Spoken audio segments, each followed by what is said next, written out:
All right, last time we finally, with much pulling and tugging, got to the end of Genesis. Genesis is a really good book to spend time on at the beginning of this course because it is so useful for illustrating various ways of approaching the text. That's the first thing. And so we have covered a lot more ground than you think we have in terms of methods and how one ought to think about the text and look at how we interpret it. The other reason for starting in Genesis is that it's full of just really delightful stories. And so you can enjoy that while you're doing something for the good of the order as far as interpretation goes. In terms of literature, there is nothing quite like the ancestral stories. We'll see when we get to Exodus that the whole style of the literature changes, and I'll say a bit more about that.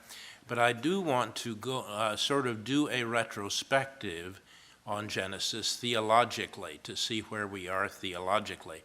Because while the narrative itself seems to have reached at least a temporary stopping point, the Israelites have now gone down to Egypt. Jacob and all of his family is safely down there. They are all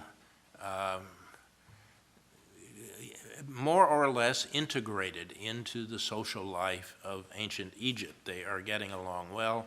They are doing well economically and culturally. And so it is a logical place for the narrative to break off for a while and take a brief intermission before beginning the next major block of material. That is not true theologically, however.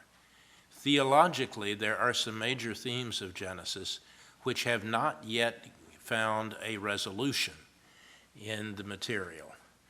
And it's important to remember that. Exodus is sometimes said to be extraneous in the sense that we now begin a wholly different set of stories about different people, and they are doing different things. That's all true, but there are threads that come over from Genesis, and those threads are all of unresolved issues theologically that the text ultimately is going to have to resolve in one way or another. So I simply want to, as we begin Exodus, I want to remind you of what those threads are. The first and major one is the promise of land and descendants. And that thread was put in motion with the call of Abraham in chapter 12 of Genesis. And now probably, and I say probably because the question is still open at the end of Genesis, probably that theme has not yet been explored to its fullest. Yes, there are now descendants. At least we're doing better than where we were at one point in the early Abraham narrative, where there was a major complaint being raised about why there were no descendants. How can you have a promise of being a great nation if you can't even have one child? How is that going to work? But now there are enough that probably you could say that that piece of the promise has been fulfilled. What is not yet clear is where is the land that God has promised to the Israelites. And you notice that as we looked at how comfortable the Israelites seemed to be in Egypt at the end of the Joseph story, one begins to wonder whether or not the author is heading toward an argument which claims that Egypt itself is the land that the Israelites ought to be occupying. That would raise some tactical issues, not the least of which is that Egypt, of course, is one of the great, really ancient empires, and that land is already pretty well occupied. Now, granted, it's not much. If you go down there, there's a lot of desert, in the western desert particularly, but then there is an eastern desert. And it just gets worse as you go further south with less and less habitable land until you finally get down to Africa, the heart of Africa, Africa south of the Sahara, where you begin to have civilization again. So it's not much of a land, and what there is occupied.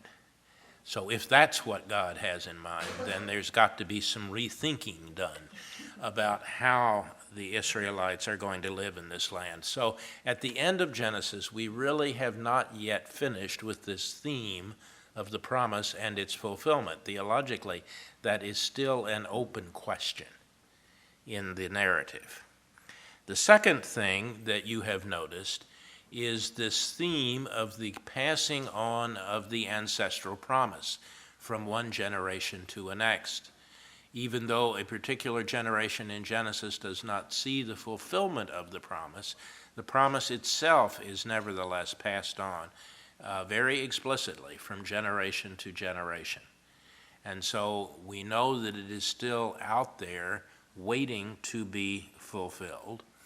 And we have been more than once surprised by the kinds of people that God passes the promise on to.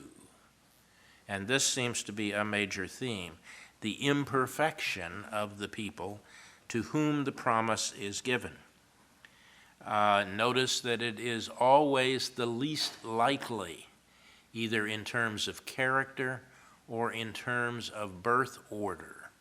That is to say, the promise does not automatically go to the firstborn. And that gets to be very obvious when we get to Jacob and the descendants of Jacob. And the narrative now is going to make a point of this theme.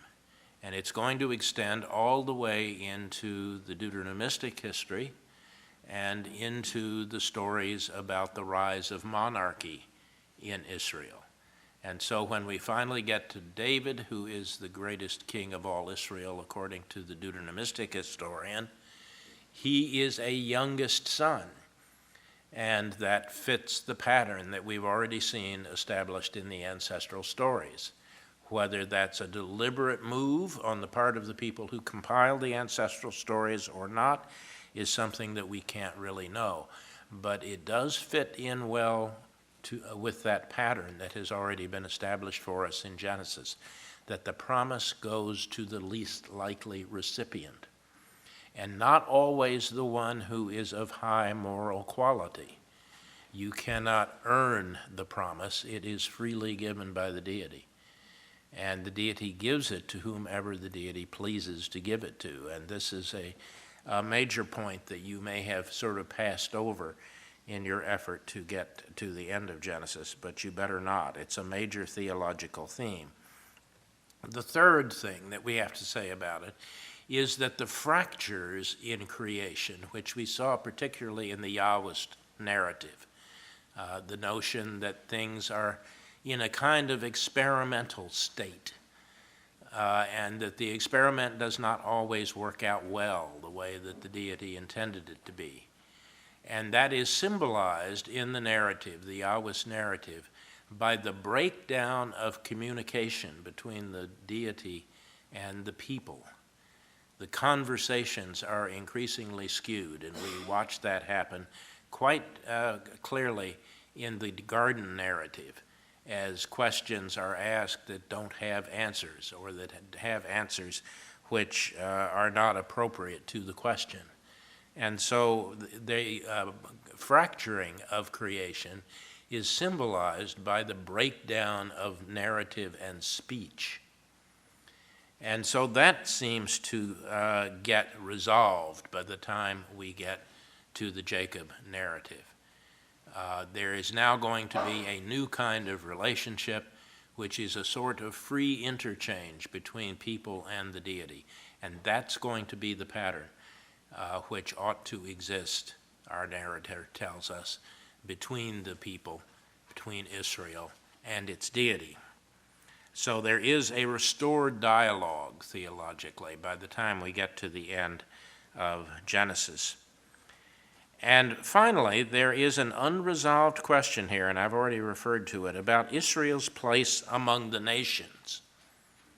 How does Israel relate to the other nations? And that's going to be a major theme as we continue on with the study. But so far, it is not obvious exactly what the relationship is. In Genesis, we have chapters like chapter 36, the genealogy of the Edomites, which is designed to try to show you how Israel relates to the nearby neighbor of Edom. Similar things are there for the Ammonites and for the Moabites. So they're beginning to deal with this theme of where does Israel belong in the other nations, and in particular, what is God's relationship to the other nations?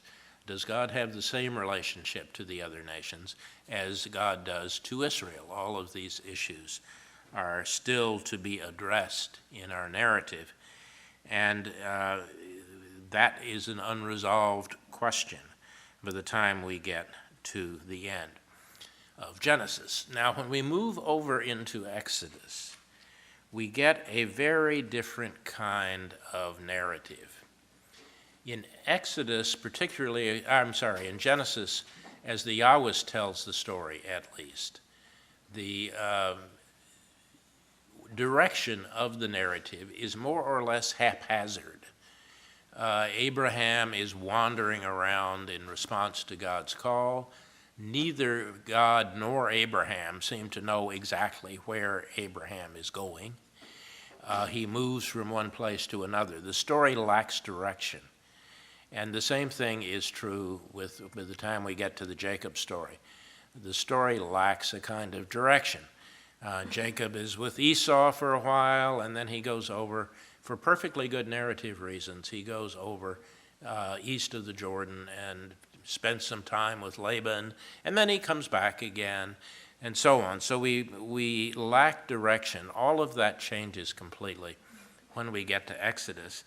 And it's fair to say that in Exodus, God takes direct charge of the story. The story from now on is going to work out the way God wants it to work out, and that is true in all of the literary sources.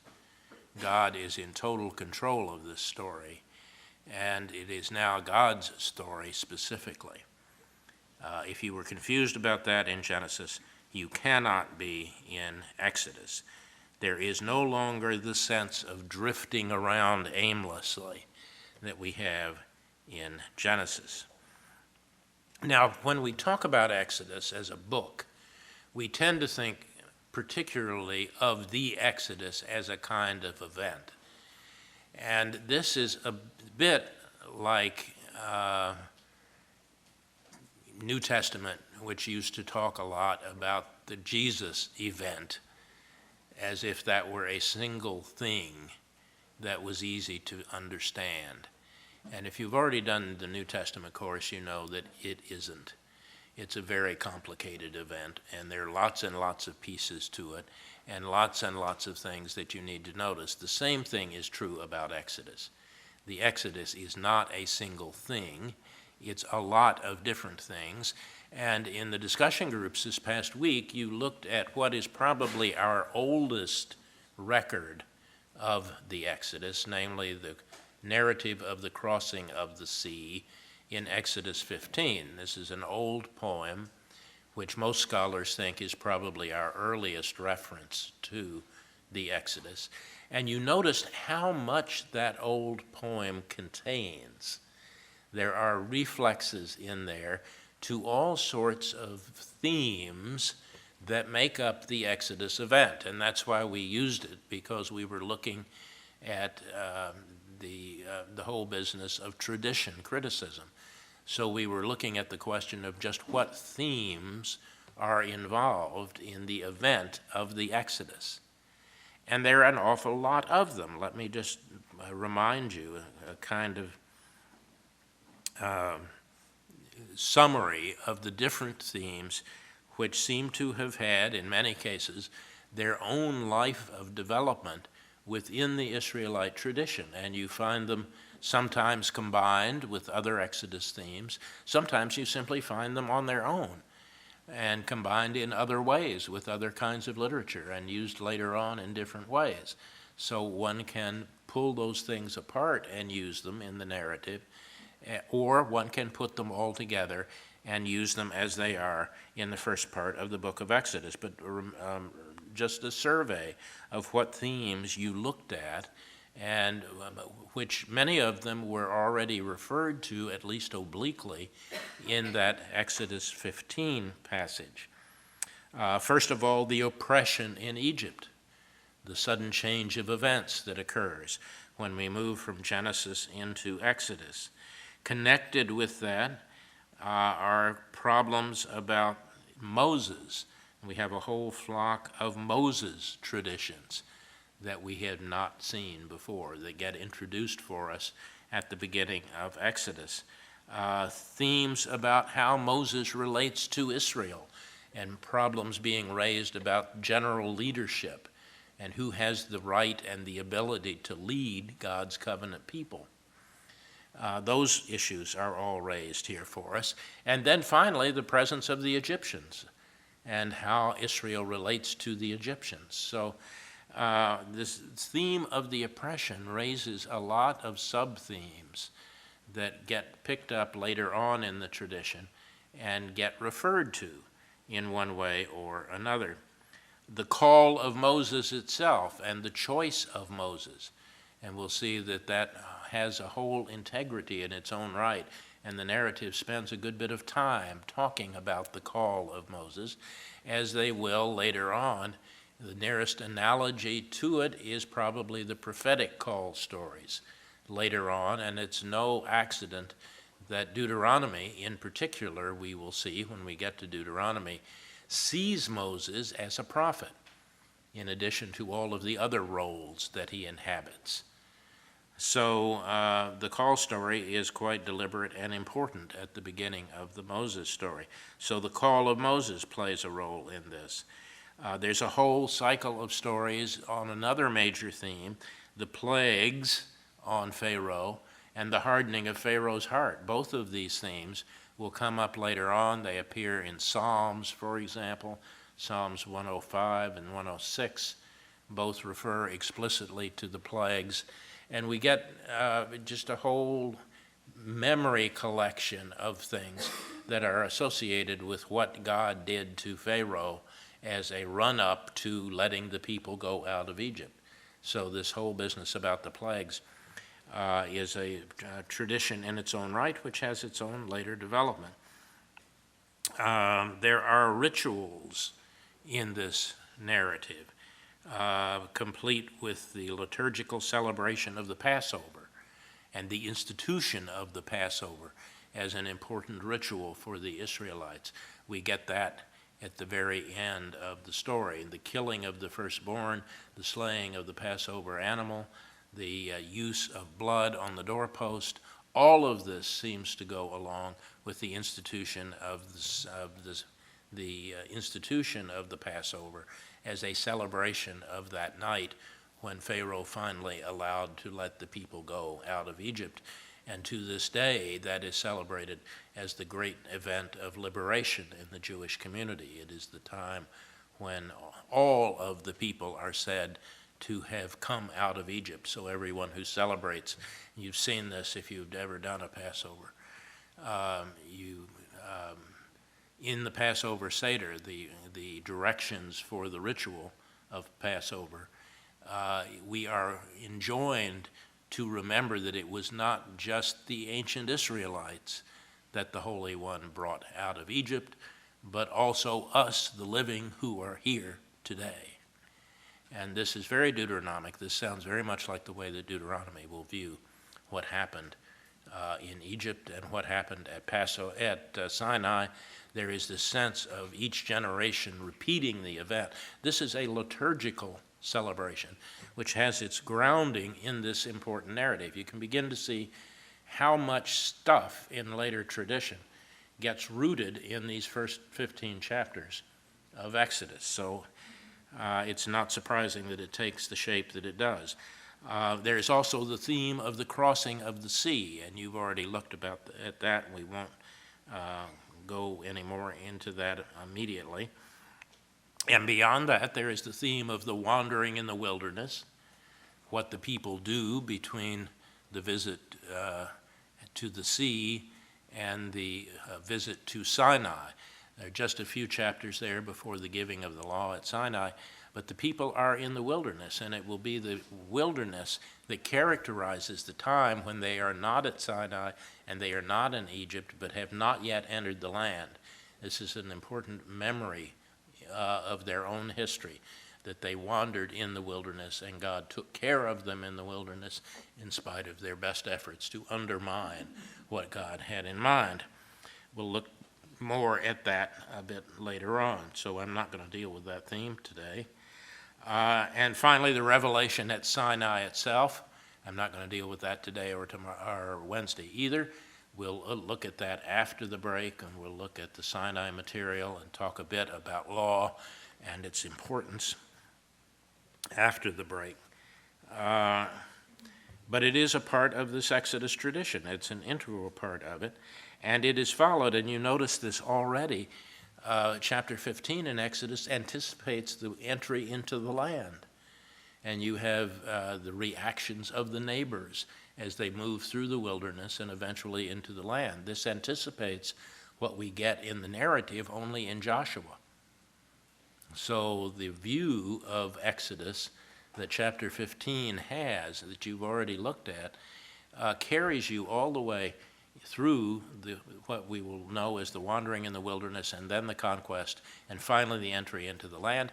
And then there is a celebration on a holy mountain that is mentioned as the climax to chapter 15, and it's not at all clear what the holy mountain really is that they're talking about. Is this Sinai? That was meant in some of the Exodus traditions to be the point at which God and the people will rejoin at Sinai, Horeb, in the narrative. And the purpose of the Exodus is the worship of God on that mountain. So is that what chapter 15 is talking about? Or is the mountain already the mountain of the temple?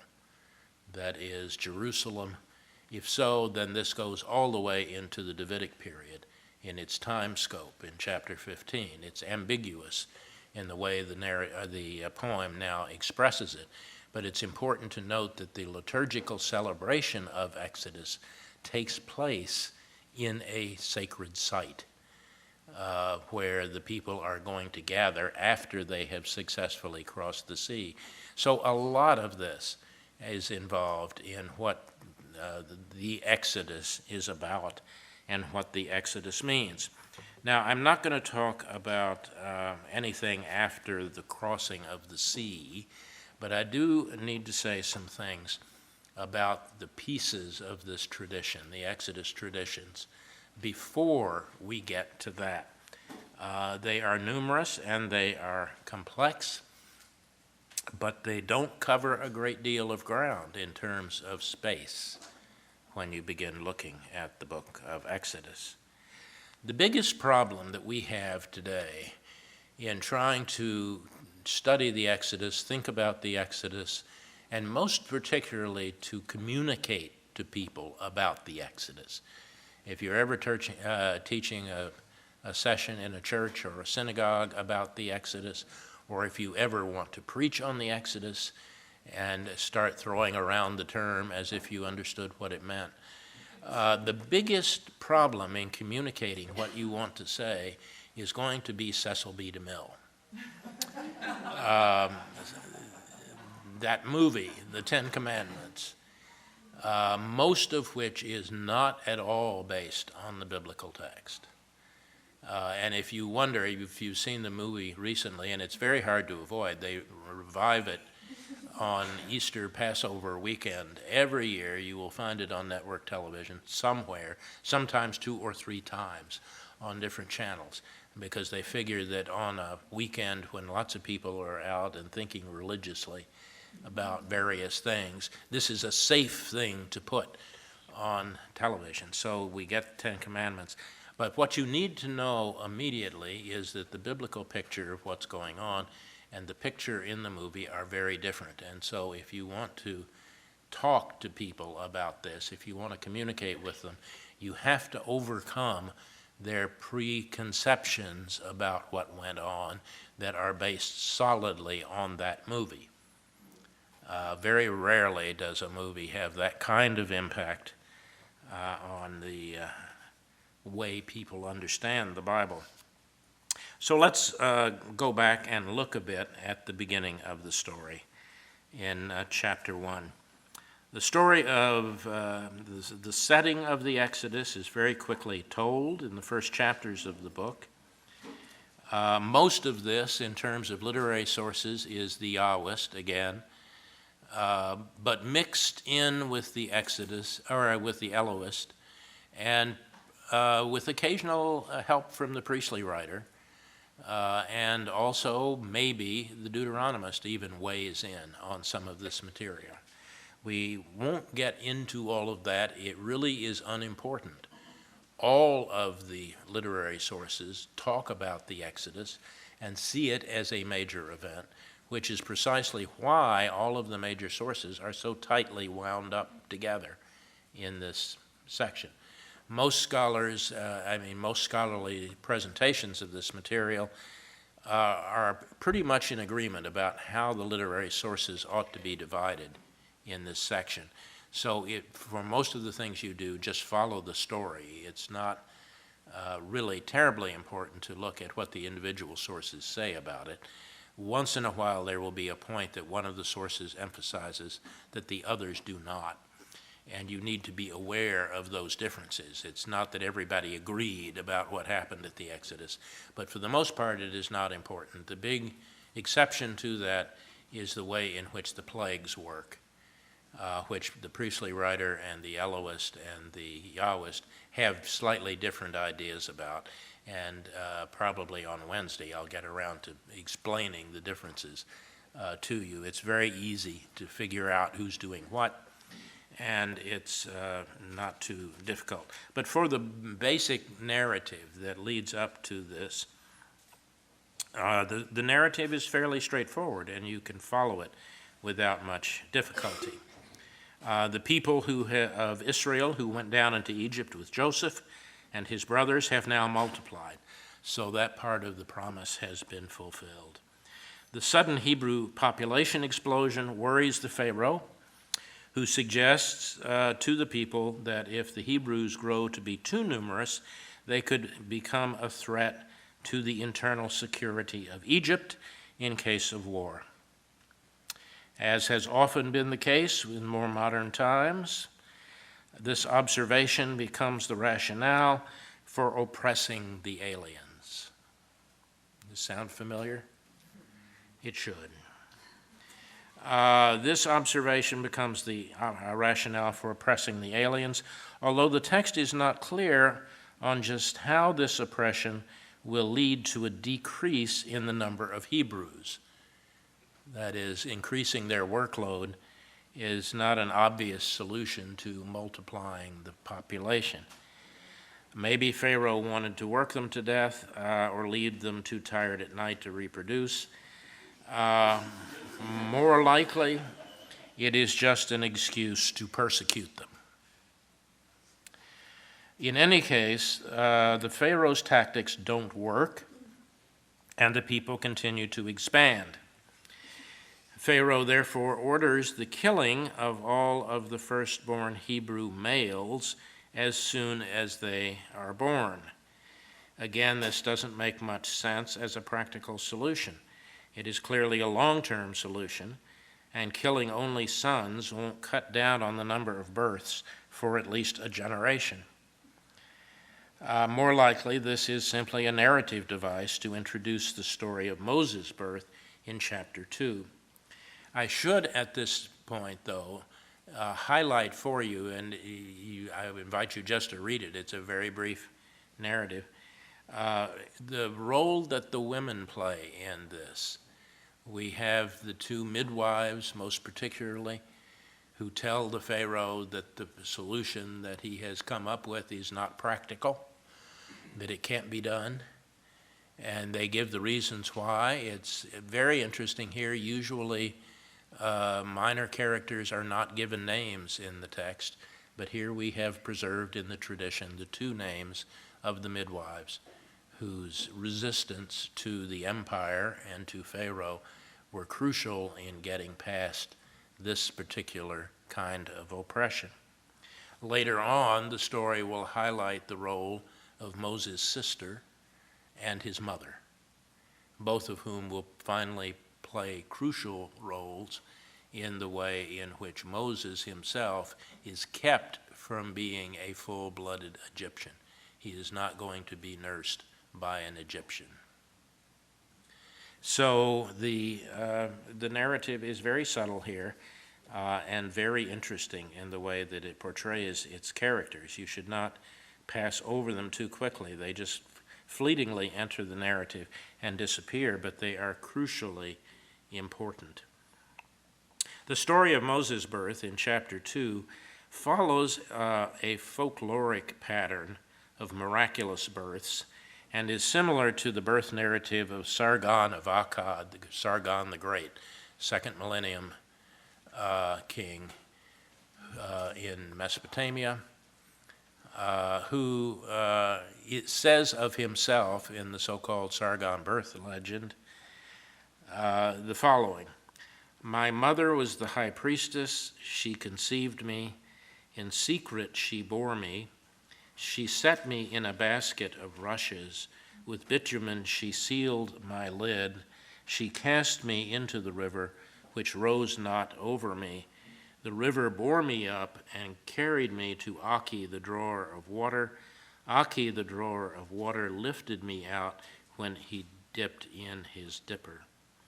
Aki, the drawer of water, took me as his son and reared me." So this is Sargon's story of how he came to power, and Allison has written a wonderful book on just why this material now reappears in the second millennium, in the first millennium rather, in Israel, and why this story from a much earlier time is so important in terms of Israelite identity in the later period. So she can tell you all about that. I would invite you to ask her sometime to briefly tell you what is going on in this story. So, but as a folklore story, it is a fairly common story.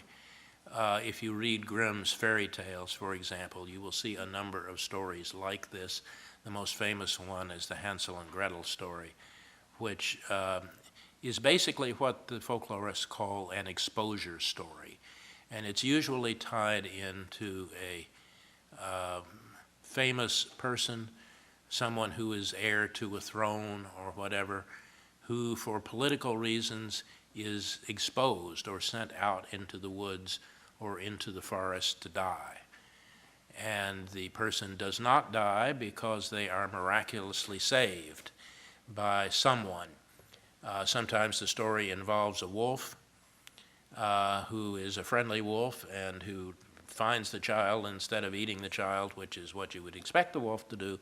The wolf adopts the child, and the child is raised as a wolf.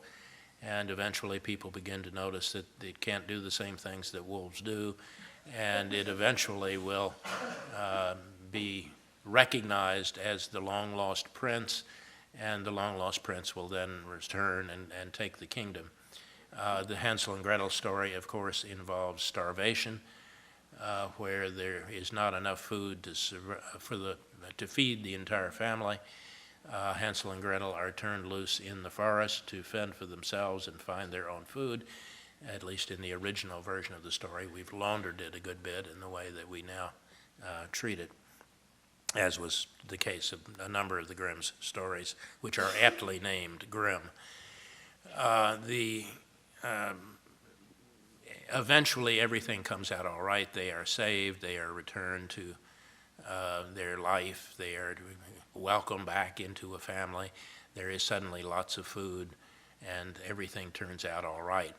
So these are all exposure stories of one sort or another, which have happy endings to them. with everything finally being put right. The exposure of Moses, which could have gone dreadfully wrong, just think about it, putting the kid to float down the river, the Nile is probably what is envisioned here, in this jerry-rigged ark-like substance, and they use the same word as they do for the ark in the Noah story as a representation of preserving human life from a watery surrounding. It basically could have ended really badly. Either the kid could have been drowned or could have been picked up by an Egyptian who immediately recognized it as a Hebrew and killed it, according to the Pharaoh's command. But that's not the way the story ends, and that's largely so because of the role of the sister, who follows it as it floats down the river and looks at what happens to it. And when it is discovered by the daughter of Pharaoh, it is the sister who quite kindly arranges for a wet nurse for the child, and the wet nurse for the child will turn out to be the child's own mother. So the way the Bible tells this exposure story, it is considerably softened from the usual kinds of exposure stories that you might get. This story about Moses, which is often read as a story of Moses' exaltation, that is to say, he is picked up and suddenly his whole social status changes. He's picked up by the daughter of Pharaoh, which means he now is part of the ruling family.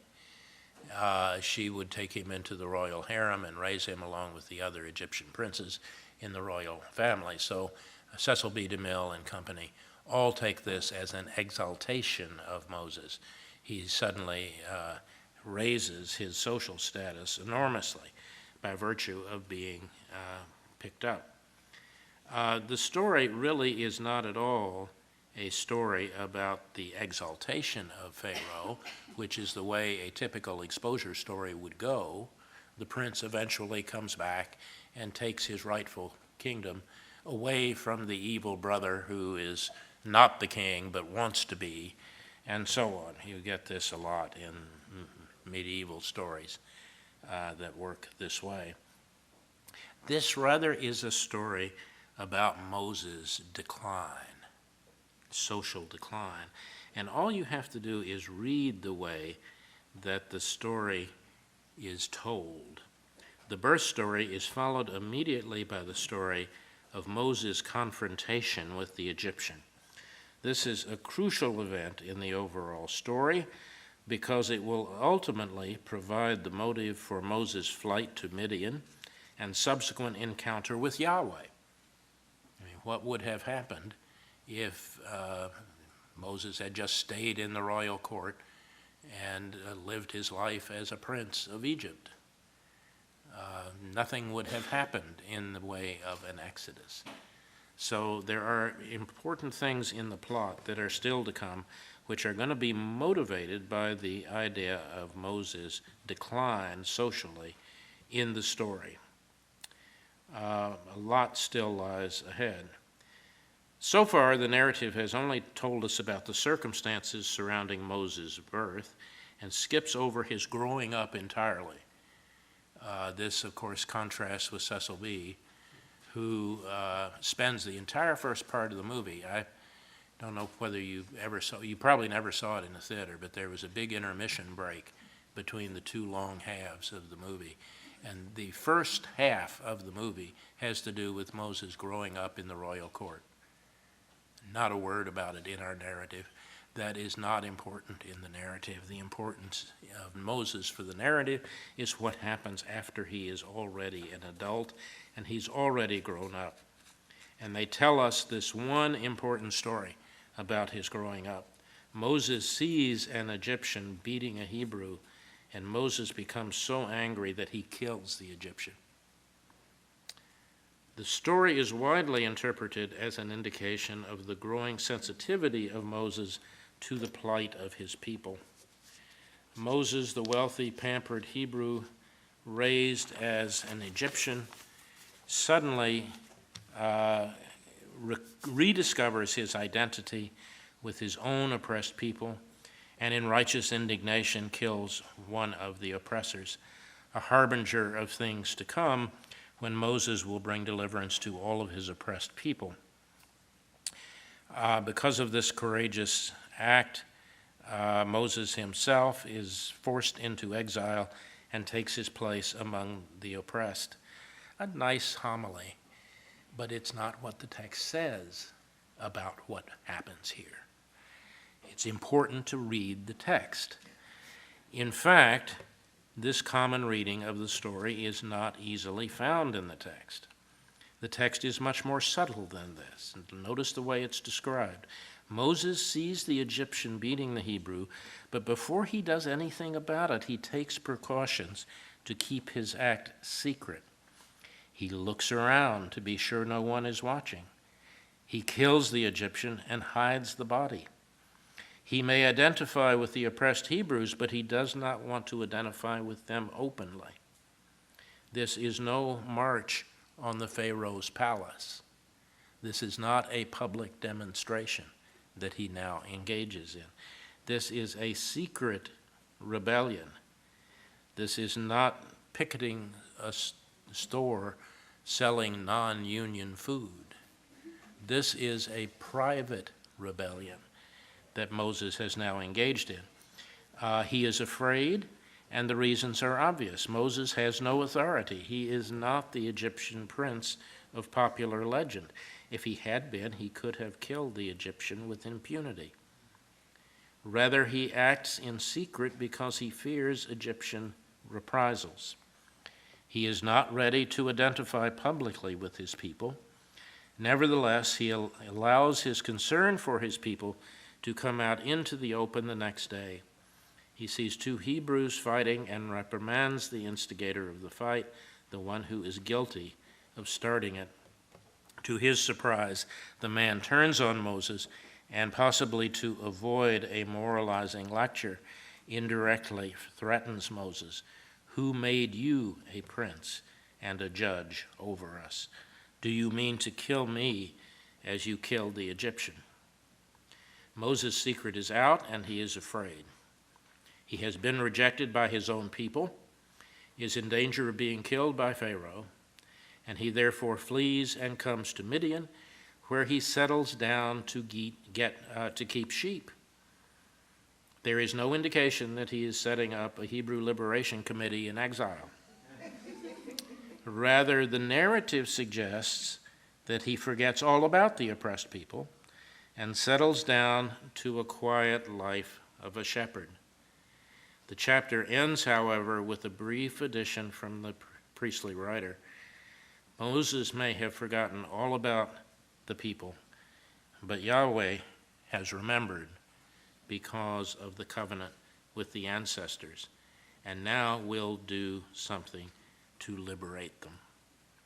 Oddly enough, given what we have seen so far of our friend Moses, Yahweh's chosen instrument will be Moses.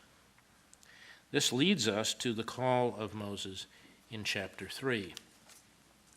The unit is a mixture of J and E, the two basic sources through here. But the call itself fits a standard pattern found in other call narratives, and it is quite a distinctive call pattern. You see it most clearly in the call narratives of Isaiah and the call narrative of Jeremiah. So there is and also the call of Gideon works in this same way in the Deuteronomistic history.